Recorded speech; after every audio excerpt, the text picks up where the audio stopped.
ಎಲ್ಲರಿಗೂ ನಮಸ್ಕಾರ ಮತ್ತು ಮೆಕ್ಯಾನಿಕಲ್ ಡೀಸೆಲ್ನ ಈ ಮಾಡ್ಯೂಲ್ಗೆ ಸುಸ್ವಾಗತ. ಇಂದಿನ ವಿಡಿಯೋದಲ್ಲಿ ಇಂಜಿನ್ ಪ್ರಾರಂಭವಾಗದಿದ್ದಾಗ ಲಘು ಮೋಟಾರ್ ವಾಹನಗಳು ಅಥವಾ ಭಾರೀ ಮೋಟಾರ್ ವಾಹನಗಳ ದೋಷ ನಿವಾರಣೆಯನ್ನು ಕಲಿಯೋಣ.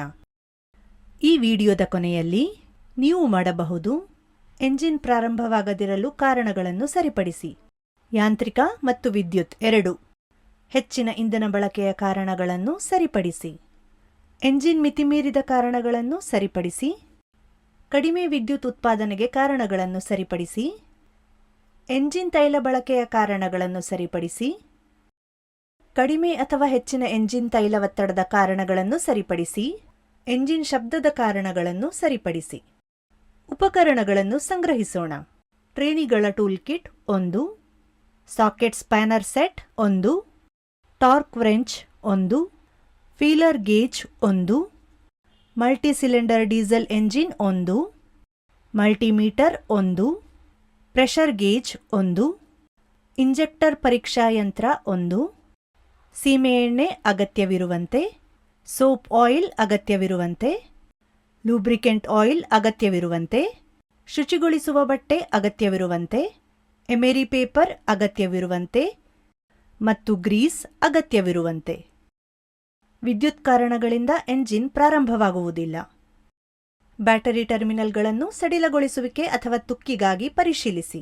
ಬ್ಯಾಟರಿ ಟರ್ಮಿನಲ್ಗಳು ಸಡಿಲವಾಗಿರುವುದು ಕಂಡುಬಂದರೆ ಸೂಕ್ತವಾದ ಸಾಧನಗಳೊಂದಿಗೆ ಟರ್ಮಿನಲ್ಗಳನ್ನು ಬಿಗಿಗೊಳಿಸಿ.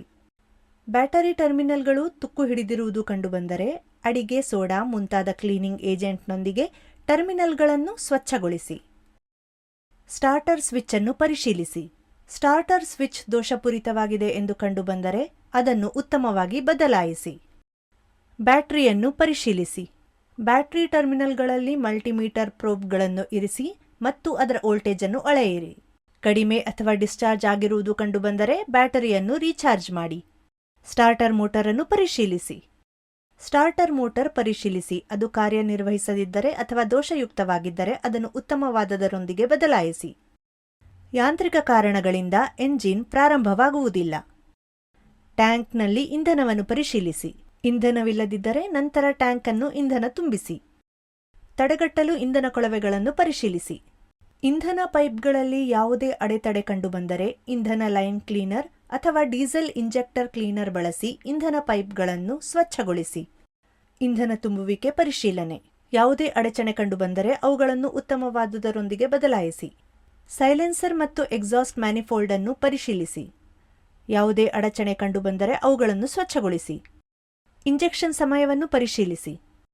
ಇಂಜೆಕ್ಷನ್ ಸಮಯವು ತಪ್ಪಾಗಿದ್ದರೆ ಅಥವಾ ಸರಿಯಾಗಿಲ್ಲದಿದ್ದರೆ ಅದನ್ನು ಮರುಹೊಂದಿಸಿ. ಕವಾಟದ ಸಮಯವನ್ನು ಪರಿಶೀಲಿಸಿ. ಕವಾಟದ ಸಮಯವು ಸರಿಯಾಗಿಲ್ಲ ಎಂದು ಕಂಡುಬಂದರೆ ಅದನ್ನು ಸರಿಹೊಂದಿಸಿ. ಇಂಧನ ಇಂಜೆಕ್ಟರ್ ಪಂಪ್ ಅನ್ನು ಪರಿಶೀಲಿಸಿ. ಯಾವುದೇ ದೋಷಗಳು ಕಂಡುಬಂದರೆ ಅವುಗಳನ್ನು ಕೂಲಂಕುಷವಾಗಿ ಪರಿಶೀಲಿಸಿ ಮರುಮಾಪನ ಮಾಡಿ. ಎಂಜಿನ್ನ ಸಂಕೋಚನವನ್ನು ಪರಿಶೀಲಿಸಿ. ಸಂಕೋಚನವು ದುರ್ಬಲವಾಗಿದೆ ಎಂದು ಕಂಡುಬಂದರೆ ಎಂಜಿನ್ ಅನ್ನು ಕೂಲಂಕುಷವಾಗಿ ಪರಿಶೀಲಿಸಿ. ಹೆಚ್ಚಿನ ಇಂಧನ ಬಳಕೆ. ಇಂಧನ ಸೋರಿಕೆಗಾಗಿ ಪರಿಶೀಲಿಸಿ. ಯಾವುದೇ ಇಂಧನ ಸೋರಿಕೆ ಕಂಡುಬಂದಲ್ಲಿ ಸೋರಿಕೆಯನ್ನು ಸರಿಪಡಿಸಿ. ಏರ್ ಕ್ಲೀನರ್ ಅನ್ನು ಪರಿಶೀಲಿಸಿ.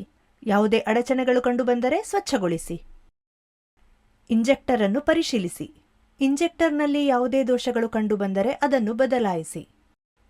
ಇಂಧನ ಇಂಜೆಕ್ಟರ್ ಪಂಪ್ ಅನ್ನು ಪರಿಶೀಲಿಸಿ.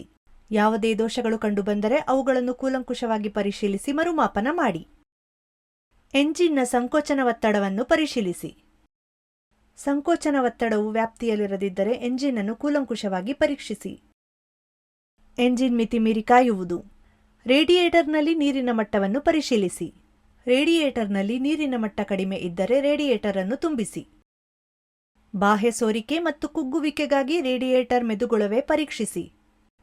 ಯಾವುದೇ ಸೋರಿಕೆ ಅಥವಾ ಕುಸಿತ ಕಂಡುಬಂದರೆ ಅದನ್ನು ಬದಲಾಯಿಸಿ. ಥರ್ಮೋಸ್ಟಾಟ್ ಕವಾಟವನ್ನು ಪರಿಶೀಲಿಸಿ. ದೋಷ ಕಂಡುಬಂದಲ್ಲಿ ಥರ್ಮೋಸ್ಟಾಟ್ ಕವಾಟವನ್ನು ಬದಲಾಯಿಸಿ. ಸಿಲಿಂಡರ್ ಹೆಡ್ ಬಿಗಿತವನ್ನು ಪರಿಶೀಲಿಸಿ. ಸಿಲಿಂಡರ್ ಹೆಡ್ ಸಡಿಲವಾಗಿದ್ದರೆ ಅದನ್ನು ಬಿಗಿಗೊಳಿಸಿ. ರೇಡಿಯೇಟರ್ ಒತ್ತಡದ ಕ್ಯಾಪ್ ಅನ್ನು ಪರಿಶೀಲಿಸಿ. ಅದು ದೋಷಪೂರಿತವಾಗಿದೆ ಎಂದು ಕಂಡುಬಂದರೆ ಅದನ್ನು ಉತ್ತಮವಾದವುಗಳೊಂದಿಗೆ ಬದಲಾಯಿಸಿ. ಆಂತರಿಕ ಮತ್ತು ಬಾಹ್ಯ ಅಡಚಣೆಗಾಗಿ ರೇಡಿಯೇಟರ್ ಕೋರ್ಗಳನ್ನು ಪರಿಶೀಲಿಸಿ. ಯಾವುದೇ ಅಡಚಣೆ ಕಂಡುಬಂದರೆ ಅದನ್ನು ಸ್ವಚ್ಛಗೊಳಿಸಿ. ನೀರಿನ ಪಂಪ್ ಪರಿಶೀಲಿಸಿ. ಯಾವುದೇ ದೋಷ ಕಂಡುಬಂದರೆ ಅದನ್ನು ಸರಿಪಡಿಸಿ.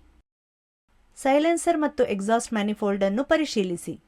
ಯಾವುದೇ ಅಡಚಣೆ ಕಂಡುಬಂದರೆ ಅವುಗಳನ್ನು ಸ್ವಚ್ಛಗೊಳಿಸಿ. ಪ್ರಮಾಣದ ರಚನೆ ಅಥವಾ ನೀರಿನ ಅಂಗೀಕಾರದ ತಡೆಗಟ್ಟುವಿಕೆಗಾಗಿ ಸಿಲಿಂಡರ್ ಬ್ಲಾಕ್ ಅನ್ನು ಪರಿಶೀಲಿಸಿ.